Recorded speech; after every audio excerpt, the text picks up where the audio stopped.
How are we this evening, Baltimore Raven fans, Baltimore Oriole fans? Thank you very much for joining us here for the get in the screen there.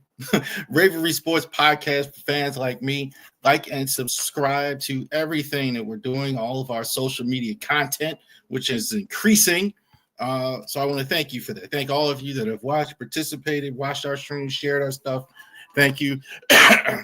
Our numbers have been going up and up and up and up, but especially lately, subscriber counts have went up higher. Thank you. Thank you, whatever it is you're doing right now. Rough times right now for a lot of people. So I understand that. So I understand any of you taking part of your day to go ahead and spend talking a little Ravens, talking a little Orioles, talking a little Maryland Terps with us. I appreciate it. We all appreciate it here. Thank you very much. So let's take a look at here. Couple of things, got a little bit of housekeeping. Let's get out the way. Genesis Notary Services at facebook.com. So that is my notary business in the Shenandoah Valley. Definitely, you could go on the Facebook page and check out our live stream we just had. We talked about some things in the notary business. Definitely, if you are in the Shenandoah Valley area, Winchester City, Clark County, Warren County, any of you there, you know where it is. If you know, you know. You could go out there and you could call us. Put some promotions out there for us. Lately, I've been really spending some time on that, so definitely give us a call. Mobile notary business. If you do need field inspection, home inspection, anything like that, real estate people, definitely give me a call. Absolutely, you can get that squared away with Genesis Notary Services. C. Charles Harris at LegalShield.com. So that's the Legal Shield business. If you need any legal representation at cost, it is really going to help you. I called a lawyer recently, and before they would even talk to me, right, this is not the Legal Shield, $300. Before you start talking, we need $300. Before we do the Zoom meeting, $300. Legal Shield will give you a fraction of that every month. So definitely check that out. Great legal representation that you can have. See Charles Harris. We are LegalShield.com. RavenrySports.company.site is the website for Ravens, jerseys, hats, anything like that. We got a great program now where you could go ahead. They'll send it straight to you.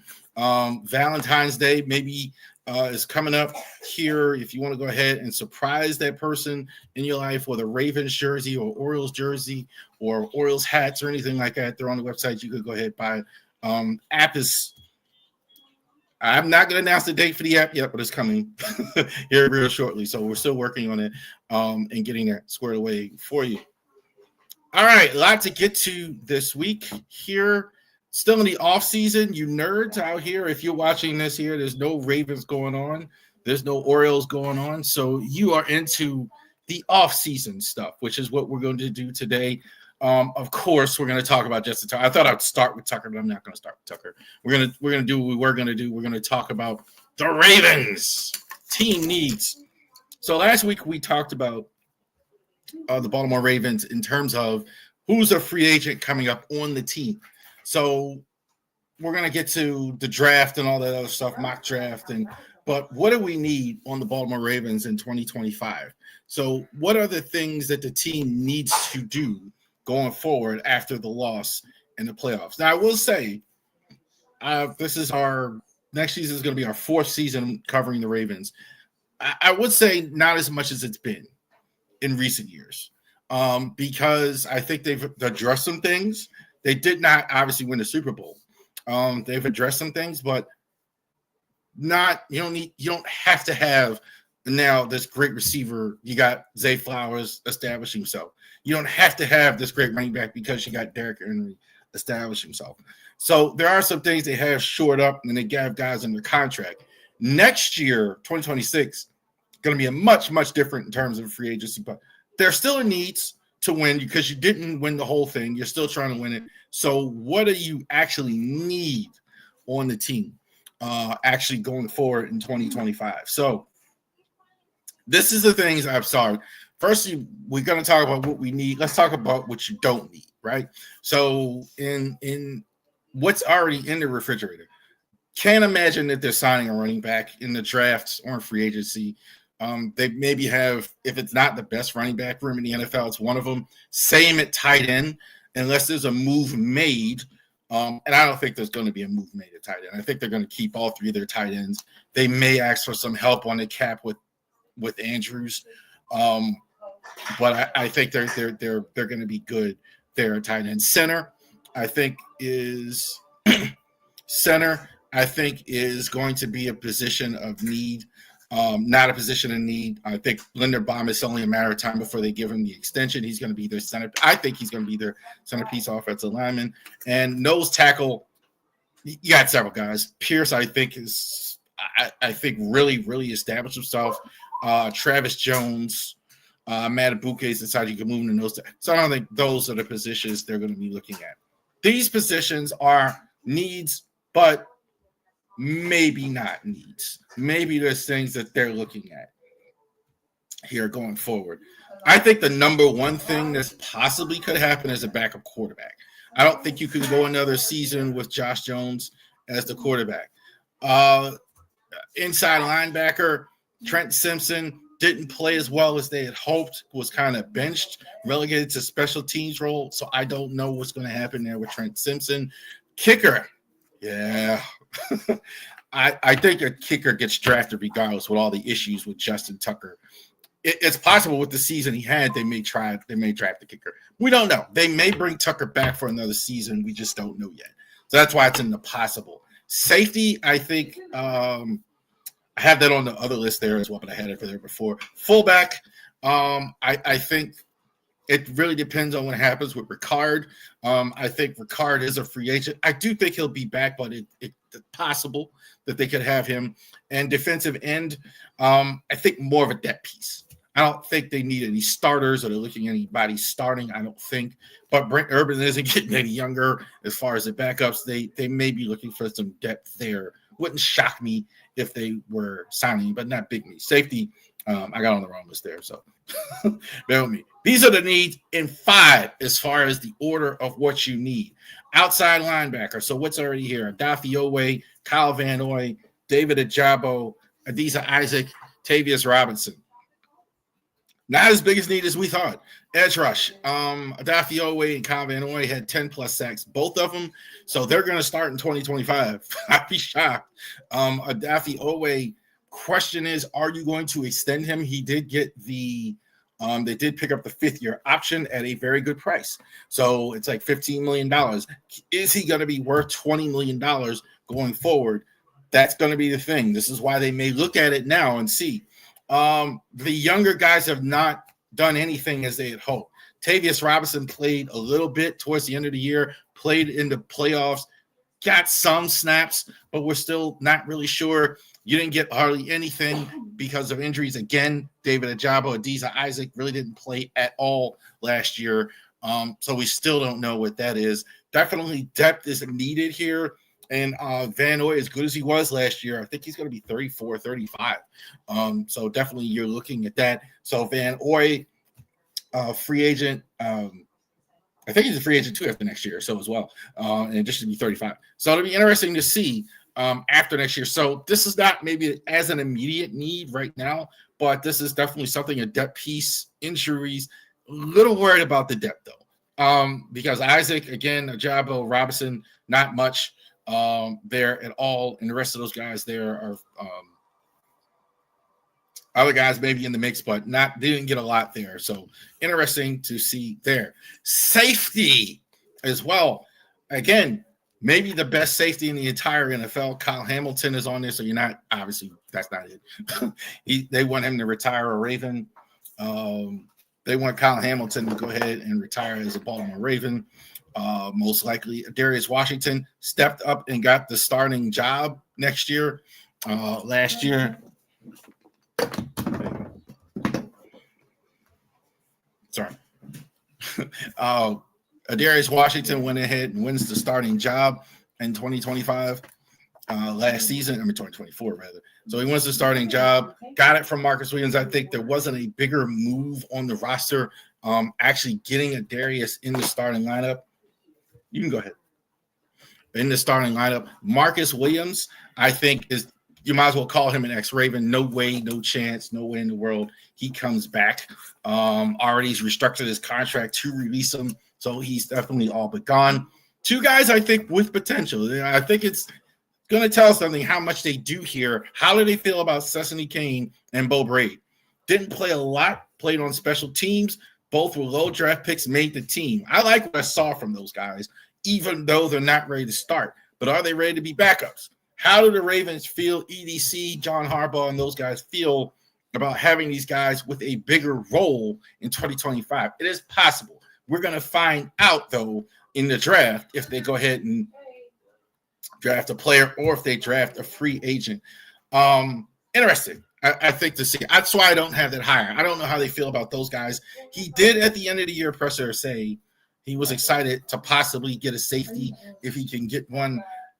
I think it's possible if they get a safety in the draft early, it's very possible. A couple safeties in the first round. So I don't think that's completely out of the pale there as well. Cornerback. So this is definitely one. Number 3. Let's see who's here. Nate Wiggins, Brandon Stevens, free agent. Marlon Humphrey, rather.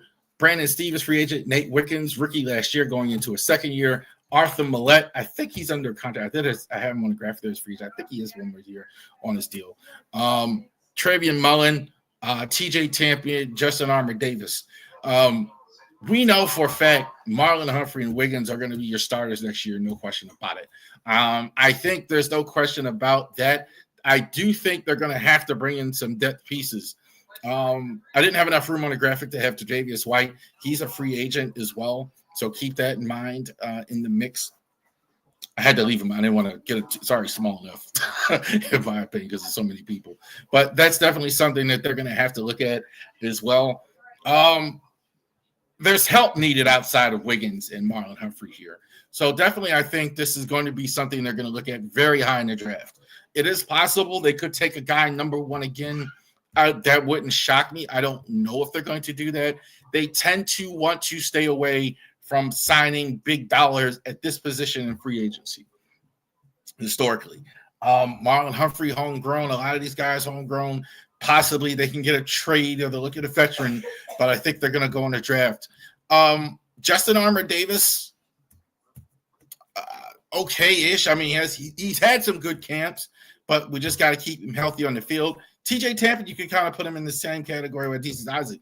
We really didn't know. He was battling injury all year long, didn't get a chance to be on the field. So we don't know how much we're getting with TJ Tampa in 2025. So I think they're absolutely going to look at that. Millette, obviously, again, good 2023. Last year, you didn't get much from him at all. Again, battling injuries, got hurt in camp, came back from mid-season, didn't really play. Not a big contributor last year. So a lot of ifs here in the cornerback spot. Definitely a spot the Ravens are looking at in terms of need. Number 2, some would say this number 1, but I think this is number 2. Ronnie Stanley is here as well. Left tackle, Roger Rosengarten at right tackle, Josh Jones at left tackle. They did play Patrick McCarry, who's also a free agent. I didn't have him on this particular graphic here at right tackle, so as well. So huge need here. Ronnie Stanley, I think for free agency, is likely to sign with another team. He's the top free agent in all of football at the tackle spot, and it's a lot of money that tackles get. Certainly, there's a team. Look, Juan Taylor, who is not nearly the player Ronnie Stanley is getting $20 million for Kansas City.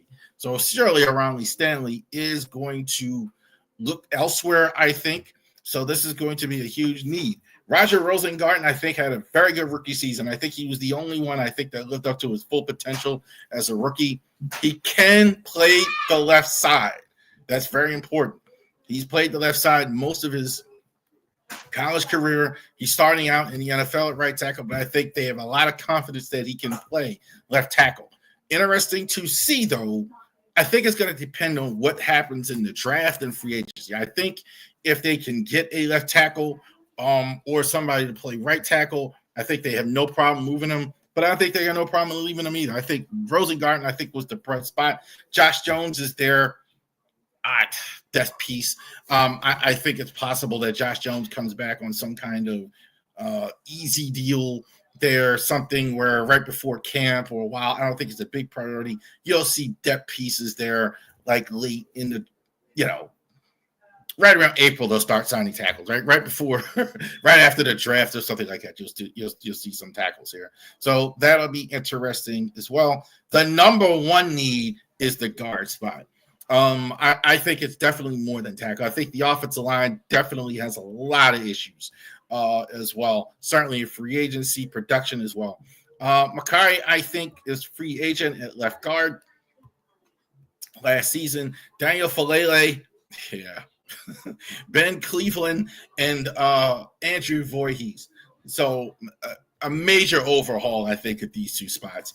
McCary, I'm not sure if he's coming back or not. I don't know. I haven't heard a lot about teams being interested in McCary.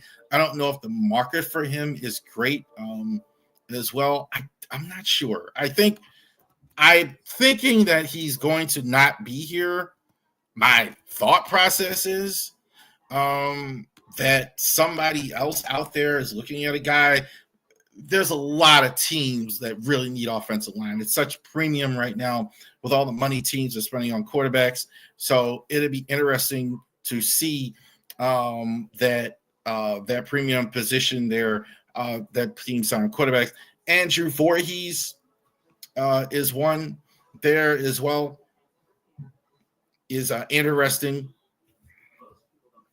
Andrew Voorhees is interesting as well. Started out the year as a starter. Then he got moved to the bench last season. I still think they pretty got high hopes for him. I think they are going to – I absolutely can see a scenario where he moves into the left guard. But I do think they're going to put heavy draft emphasis on these spots here. For Lele, I don't know why y'all – I don't know why he started. I just don't know. I watched him for the whole season. He was horrible at the start. He got incrementally better, but definitely got to upgrade this year. Ben Cleveland, 0% chance you're going to have him. You're going to need at least, in my opinion, at least two here at this position. I think this is the number one need, protecting Lamar Jackson as well. So those, I think, are the biggest needs going forward. I don't think there's anything else you need in particular. I don't think there is a huge need otherwise there. There we go. I don't think there's another huge need on the team as far as that goes. But definitely the offensive line is something that has to be addressed, in my opinion, in the offseason. I think they kind of got lucky, I think, with two spots. The offensive line and the backup quarterback were two things where they absolutely got lucky. Absolutely did. They're lucky Lamar didn't get hurt and didn't need out. They had really nothing there in the offensive line, especially on the right side. Rosengarten played well, good draft pick. They schemed it up well, but they definitely had some issues there. So there are the needs for the team. Next week, we're going to go over the team, what they do as far as free agents. So we're going to do free agents, and then we're going to do draft targets. We're going to take you down the path here with the offseason, talk about free agency, all that stuff, the mock draft, the draft, Ravens draft. We're going to do Ravens mock draft. We're going to do all that stuff for you during the River Eat Sports podcast. Let's get this out the way with the GOAT, Justin Tucker. This happened. This may seem like old news to a lot of you Raven fans, but this actually happened Thursday, right after we recorded on Wednesday. So we recorded on Wednesday, and this happened on Thursday with Justin Tucker. So if you read the Baltimore Banner, a lot of you know it, but I'll recap it anyway. There was allegations as far as it goes, the Baltimore Banner with the GOAT, Justin Tucker, as far as things that he had done in terms of sexual allegations about a massage parlor he was at. It wasn't named, I don't think, in the article. Definitely, I would challenge you to read the article, and the Baltimore Banner is behind the paywall, unfortunately. So definitely check that out. Also, too, he reprinted a statement. I put it on the River Sports Twitter page and Facebook page as well. He has vehemently denied these allegations that happened. He did that the same day it came out last Thursday, where he vehemently denied these allegations. Since then, there has been more accusers. So I think the number was at 9 originally. There's been 3 more. I heard there was more than that. There's been a couple more of these. These apparently happened several years ago.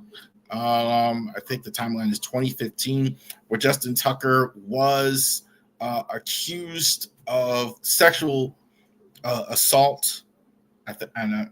This is alleged. I think I don't want to use the wrong term but I think it was sexual misconduct at a massage parlor with women, where apparently he was thrown out, and he was asked in the letter not to return to these massage parlors with these women where he was frequenting. So, not good, obviously. This is not a good thing at all. I'm really sad about this, because I think all of us like Justin Tucker, right? I mean, even though our struggles, I think he's kind of one of our guys. I think he's one of the longest running Ravens on the team. He's a likable guy. I think fans really like him. A lot of us have a Tucker jersey. I think he might be the greatest kicker in the NFL history before this season. And I think it might be over. I don't know that, but these allegations are true. I don't think he stays around as a Raven.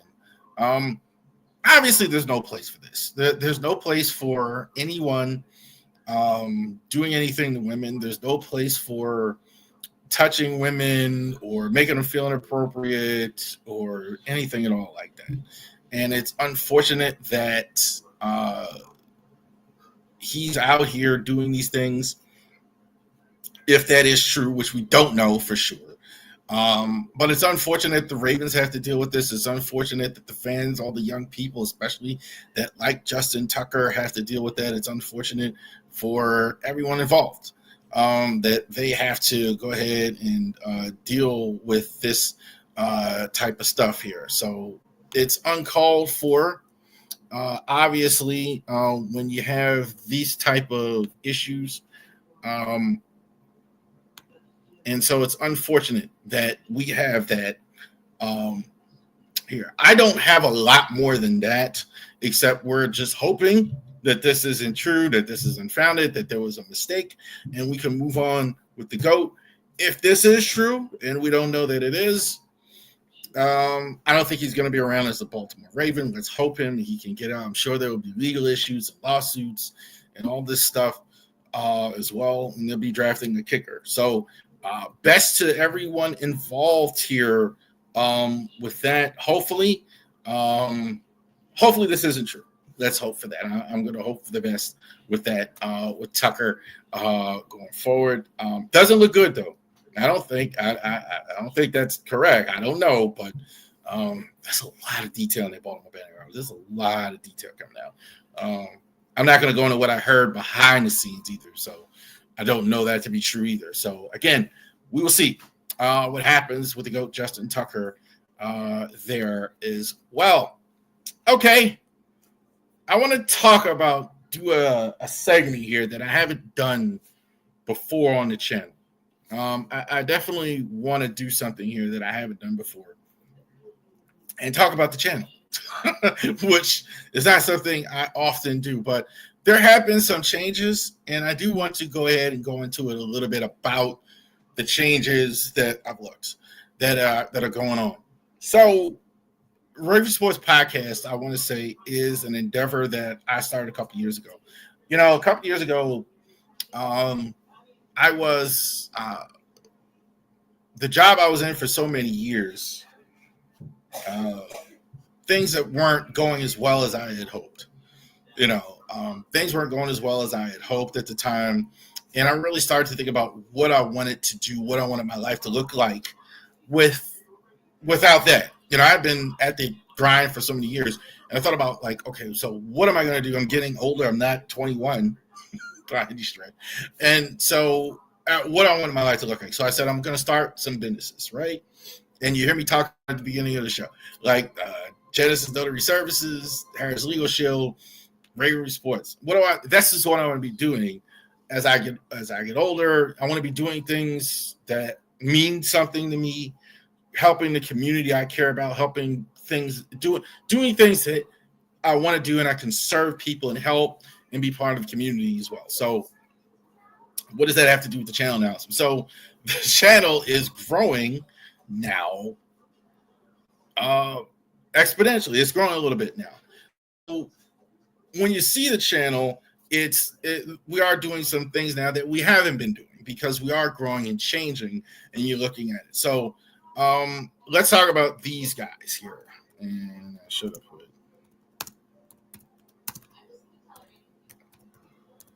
Let's talk about one of our partners here. So if you're looking at the channel and you see my man Hurricane in on there, to talking Steelers and things like that. So Drive to the Top Productions came and Adam reached out to me at a time where I was kind of looking for a partnership. I had no idea how to go about it, right? And he wanted to get somebody in who was a Baltimore guy. He said he had just had Matt Trigger, who was on the podcast with me, who did the instant reaction, was with Drive to Top, and he was able to say, hey, you're a Baltimore guy. It's kind of what we're looking for. And so what I'm saying to that is you're going to see some stuff. You see the open mic night. You're going to see him and the big guy on there. You may see some stuff without my face in it, and they're going to be talking sports. So it's going to be some general sports content on here. I am going to be on there. If you're watching this right now on Drive to the Top Productions, this is not our beginning show. I air it on my channel first, and then I go to Drive to the Top and then air it for the audience that hadn't seen it. So if you're on here and you're seeing some things, it is going to be a little bit different than just me talking like I'm doing now, the Baltimore Sports Podcast content. It's going to be a little bit different in that stuff. Something that is starting Super Bowl weekend here as well, and something I've been wanting to do for a while. We're evolving into interviews that we're doing. So this weekend we're going to interview a couple. We're going to have our first guests on the podcast. You're going to see more of this. You're going to see people we're talking to. So we're going to have two very cool ones. We're going to have three, actually. I'm only going to announce two because the third one is not in the can yet. So in case it, for whatever reason, it doesn't have, which I think it will, we're going to announce it. But these two are already done. We're going to interview Keith Henry, who is one of the cool guys at the Afro-American, my high school classmate. I've known him for 30 years. He's been a sports writer in Baltimore for 30 years. He's going to give us his thoughts and insights and everything about Baltimore sports, Coppin State, where he's worked. I actually went there for a little bit. He's got a degree in media. So we had a really cool conversation, and we're going to air that one on Friday night. We're going to talk to him. Really cool. For all of you fans of the Flock Rundown, I love Ryan from the Flock Rundown, one of the largest YouTube Ravens content creators, has agreed to come on our channel and speak to us. And I had a good 40-minute conversation with Ryan. It was so cool because everything you see in the channel is exactly what he is when I actually talked to him. So very cool as well. The third one will be airing. I'm not going to say who, but it should be airing right before we go live on Sunday for the Super Bowl. So we're going to be going on 4:00 before the Super Bowl Sunday for about a half hour. We're going to preview the game. We're going to do a little pre and post with that. I don't know if I'm going to have any of the guys with me. I might invite some of the guys at Driving the Top to come on with me before the game and go over that as well. So those are some things that are going on as well. And I want everybody to definitely check out our website, RavenResports.company.site. If I don't have it, you can go to the website that we have had. I'm telling you, I want to go somewhere. I'm trying to create something that I wanted to see myself, right? Baltimore sports content that's not just cookie cutter. I started Orioles content because I was so unhappy with some of the stuff that I saw out there several years ago. I mean, obviously, it's funny. When I got in the game, it actually got a lot better. A lot of them I like now. But, I mean, some of the stuff I saw was just – and so definitely check us out. We're growing here. Still not a real big channel, obviously. But you can check us out on YouTube, Twitch, Rumble. We're definitely on Facebook if you want to go ahead. A lot of our videos on Facebook. I can't go live there. I have to edit. They have so much copyright issues on Facebook, so I will not go live on Facebook. Our shorts are on Instagram and all this stuff. So we are going on many different platforms. Definitely check us out. We're hoping to have the app done for the website. I know a lot of you use the app.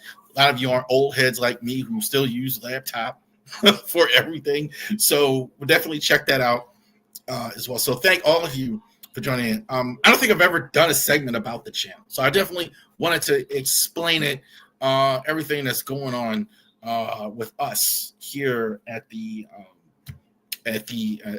Ravery Sports Podcast. All right. Talk a little NBA. The NBA, like for me, after football is winding down, we're going to have the Super Bowl I mentioned. Again, check out the stream on Sunday, right? The streams we're going to have.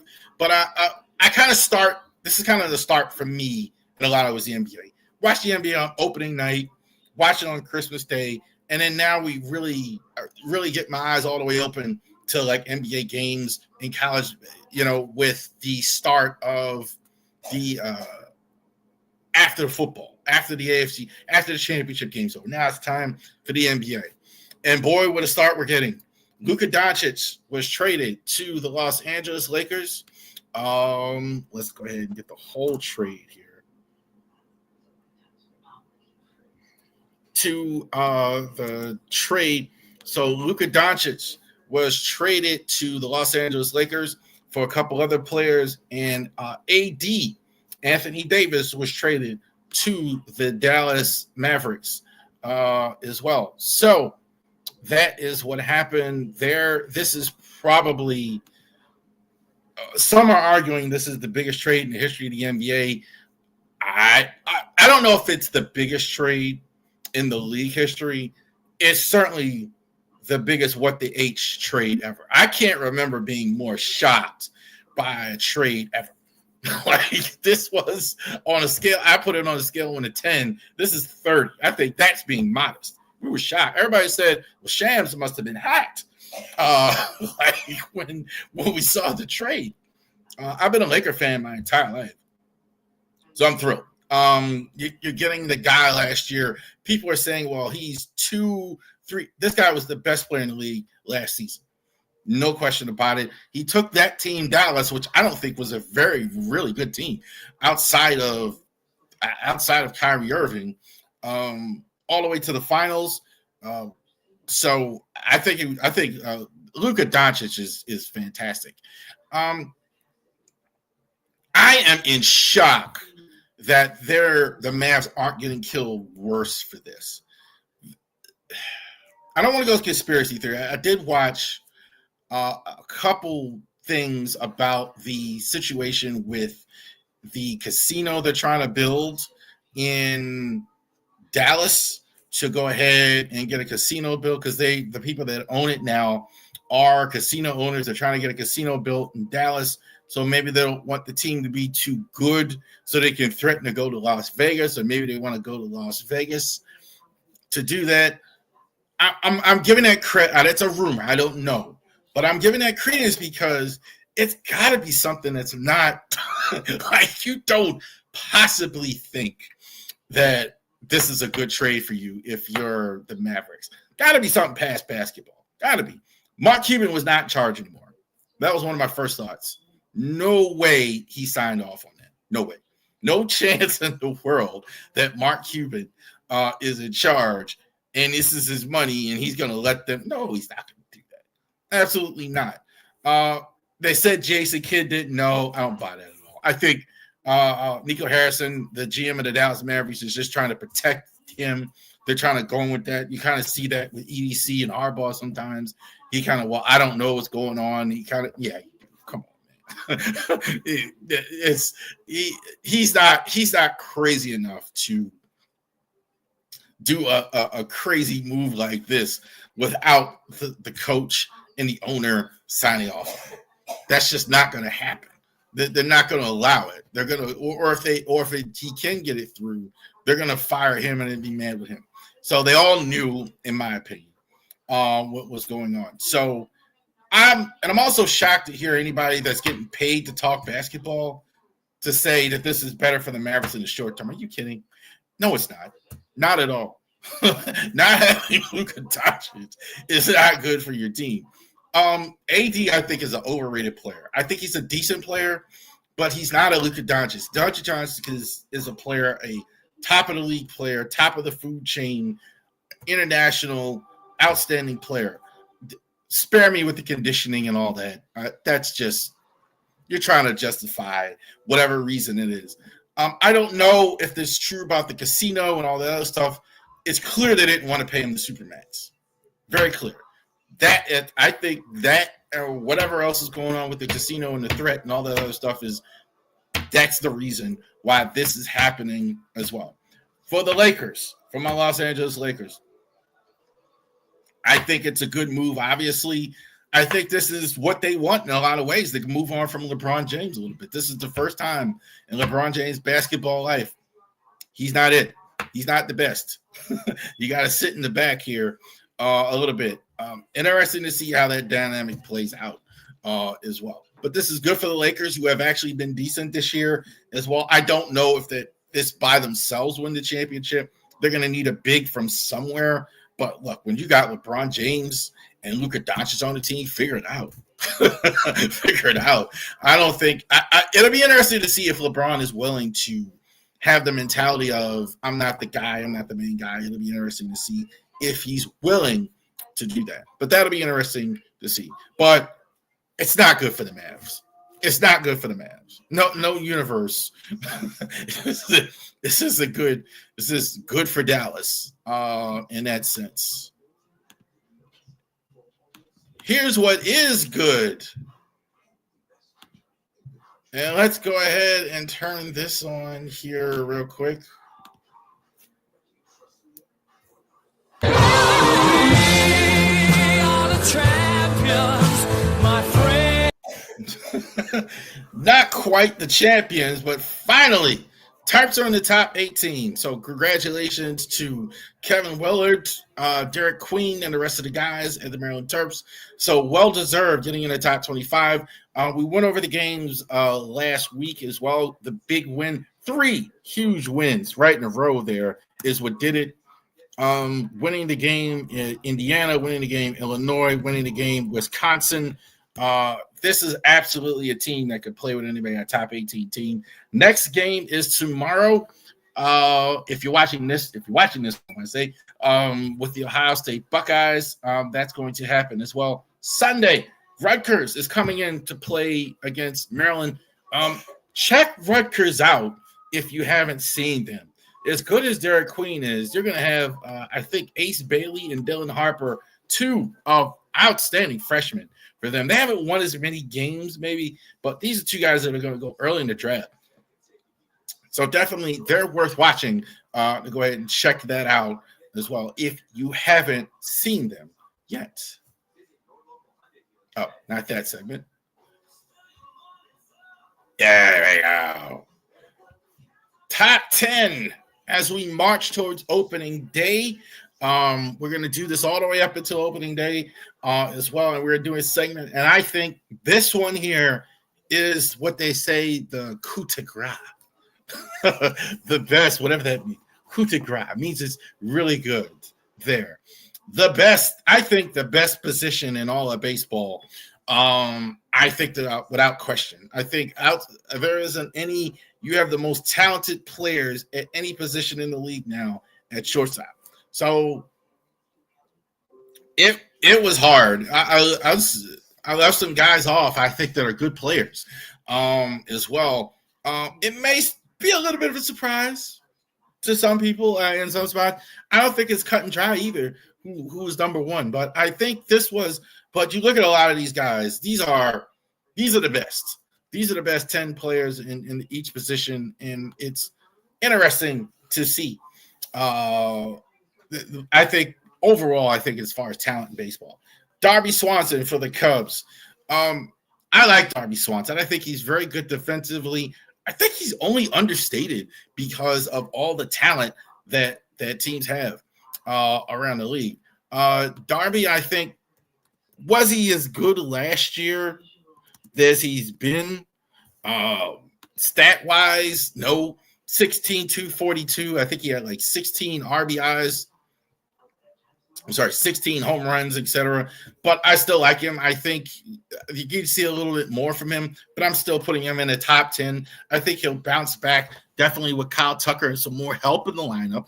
I think that's absolutely good for him as well. Carlos Correa. Injuries is the only thing keeping him lower. Carlos Correa, I think, nearly got one of the biggest contracts in Major League history. He's going to hit for a good average.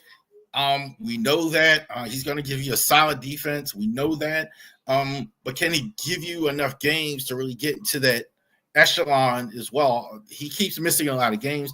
This was the concern that the Giants had before and the Mets had, giving him that huge contract. Can he stay healthy?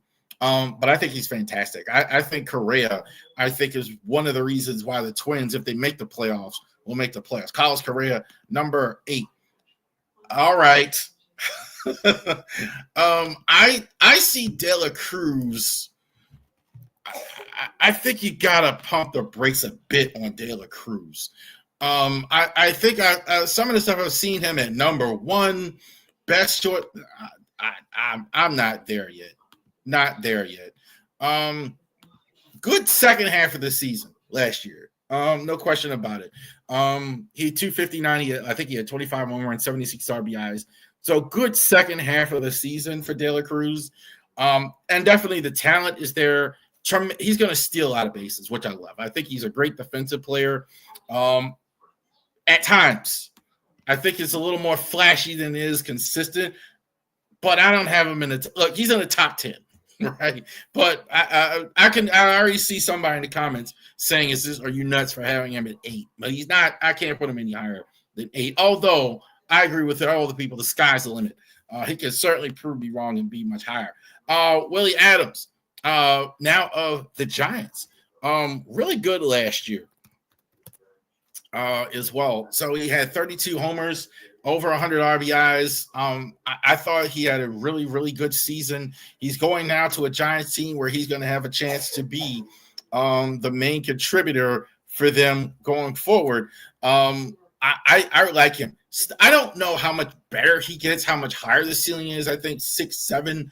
That's about right. I think that's kind of what he is as well. I do have him ahead of De La Cruz because I think he's more of a steady hitter on a consistent basis. I think he's going to hit more than De La Cruz consistently, at least in this year as well. But he was really the luggage carrier for the Brewers last year. Got a lot of money for them. Francisco Lindor almost needs no introduction.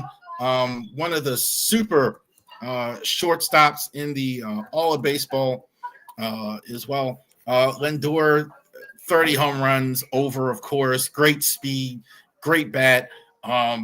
I think, look, to put him in the lineup with Juan Soto is going to be downright scary. It's one of the reasons why I think it's one of the reasons why everybody likes the Mets and their chances of winning. So I really like Lindor.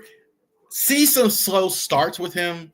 That's the only beef I have. He's starting slow more than I like. I think I see some lulls where he's just not, I don't see any reason why I can't hit 300 and do with the talent that he has at times. But other than that, really no complaints. Trey Turner, another guy that kind of started slow, had like a bad first half, but Trey Turner's been good for a real long time. Solid contact hitter. That's what I like about him. Definitely a guy worrying a little bit about his age. I think he's going to be 31. I think he's 30 or 31. So I think that's a bit of a concern for me as far as Trey Turner goes. But other than that, I like him as an offensive player. I think he could have been number one if the position wasn't so deep. Trey Turner, I think, is one of the best hitters in all of baseball. So I really like Turner as well. Corey Seager, I dropped him down a little bit more this year. Injuries last year is a factor. Can he stay healthy for a season? And reclaim and get higher. I thought Seager, when the Rangers won the World Series, was fantastic. Not quite as good last year, but look, 30 home runs, 270 plus hitter. So I thought Seager was outstanding. Just got to keep him healthy on the field for an entire season. Very competitive spot. I mean, Seager is fantastic. I think he might be, again, you look at him, I think he's good enough, obviously, to be the best player on the team who won the World Series, and I have him at 4. So take a look at how good Seager is at 4 in the whole list. Our guy, Gunnar Henderson. The only thing I don't like about Gunnar is his defense. That's the only knock I have. I'm shocked I haven't heard more people complain about the defense Gunnar Henderson is. He makes some flashy plays.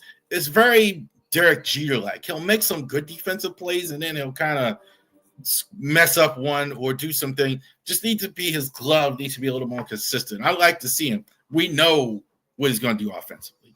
37 homers last year, 281 average, most valuable Oriole, all-star. I think this – it's a chance he's the best player in all of baseball in the American League sooner rather than later. I think at some point when Judge isn't there, and he's at 3. He's at number 3.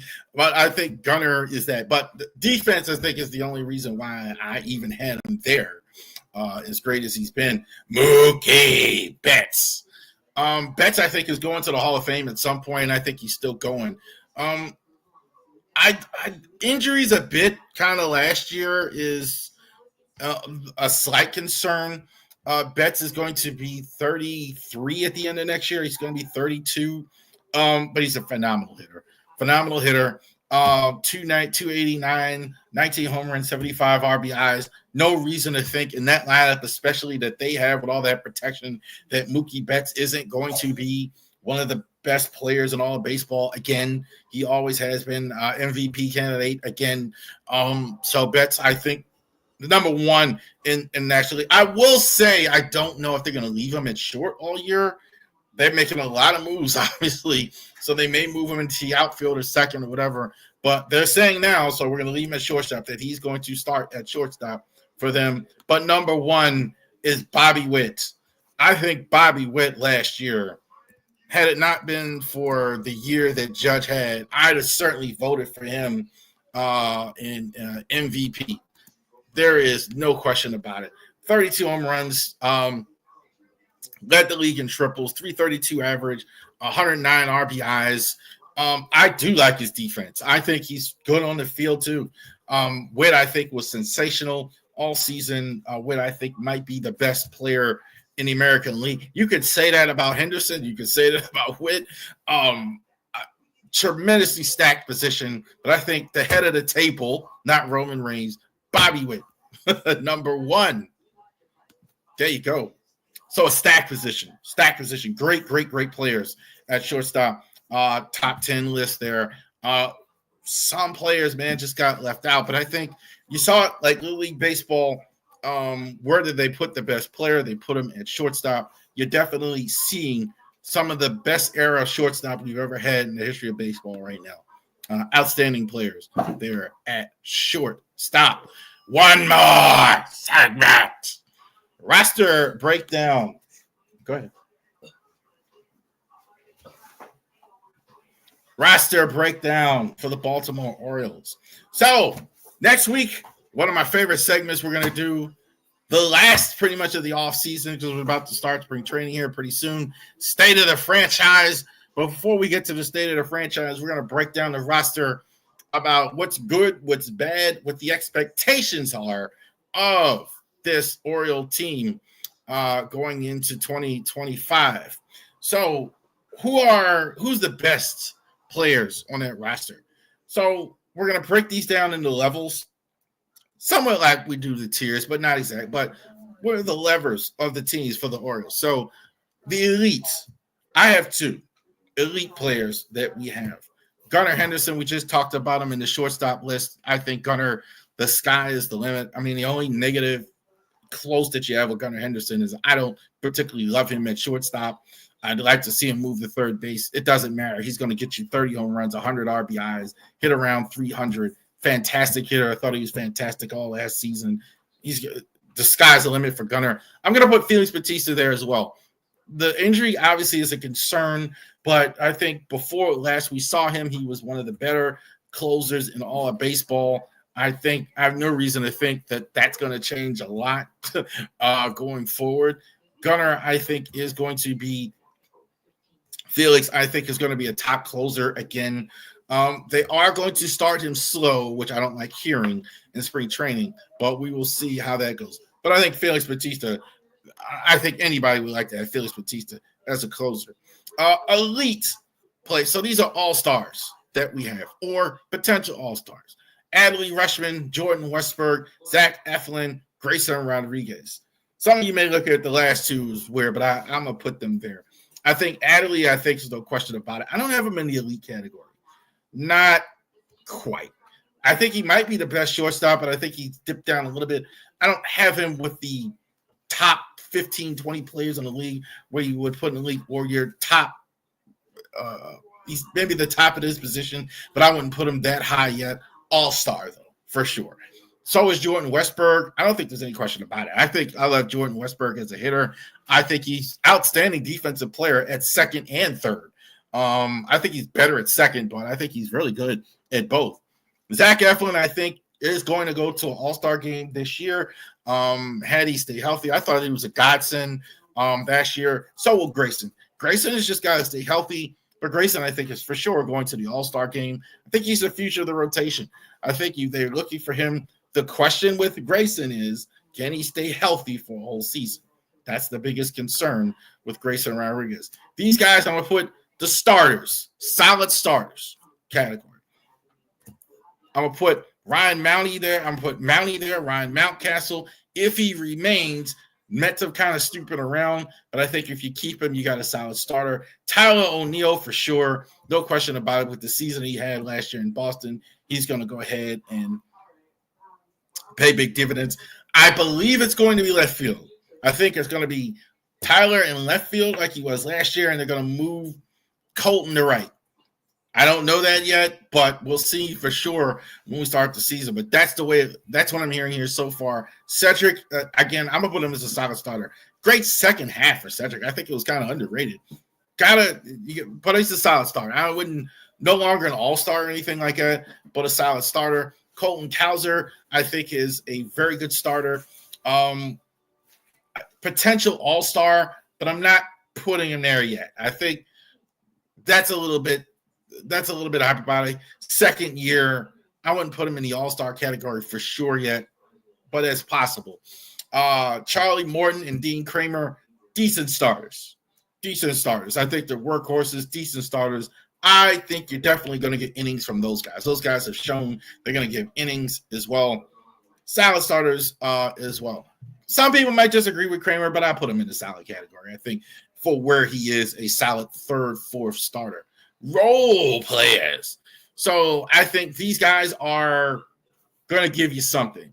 They're definitely major leaguers that are going to give you something. A lot of relievers are in this category. Ryan O'Hearn, not quite as good last year. I don't know what his role is going to be. There's a chance they may move on from him or him not play as much. We'll see as well. I think he's excellent situationally, though.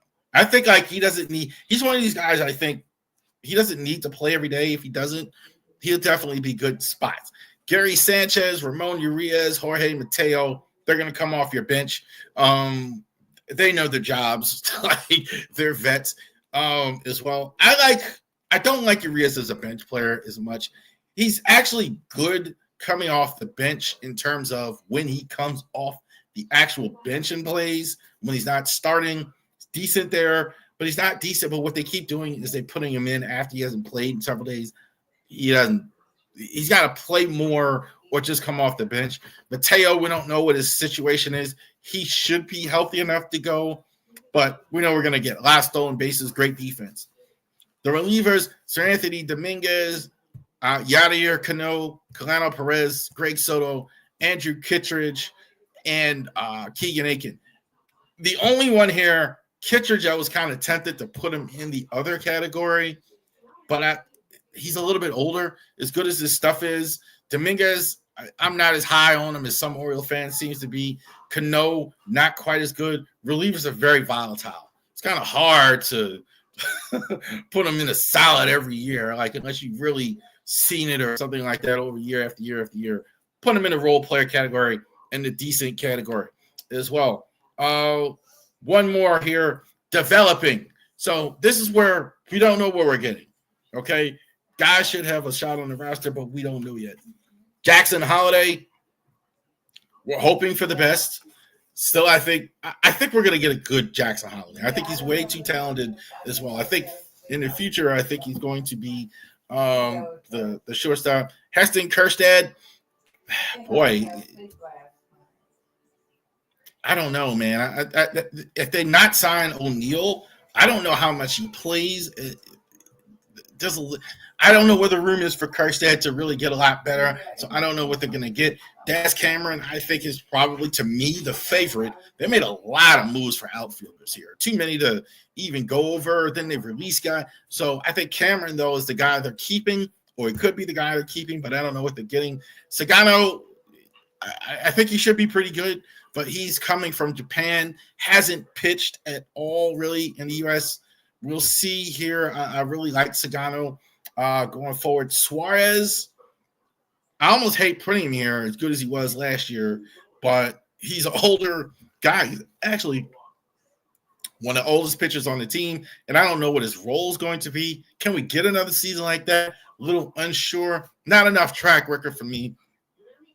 In the last two, Kyle Bradish and Tyler Wells, I don't know if we get anything from them. Bradish may not go at all this season. Wells, I think we're going to see him at some point. What roles will they even have? I think you got 5 starters already as well. So there you go. Next week, we're going to do our state of the franchise. We're going to break down the whole roster as well. Real quick on this segment here. Gunnar, I think, is going to be the luggage carrier. Adley, somebody else has to break out. I think you're going to need 3 guys if you're going to beat the Yankees and get into the World Series. You're going to need more than just Adley and Gunnar, and you got to have more of their offense. Pitching, I don't know. And I don't know what they're doing in the outfield. They're just picking guys, releasing guys, picking them guys. I don't get it really at this point. You certainly have outfield talent in the minors as well. So we'll see. State of the franchise next week. We're going to talk about NFL free agency as well. Thank you very much for joining us, and y'all have a great rest of your week.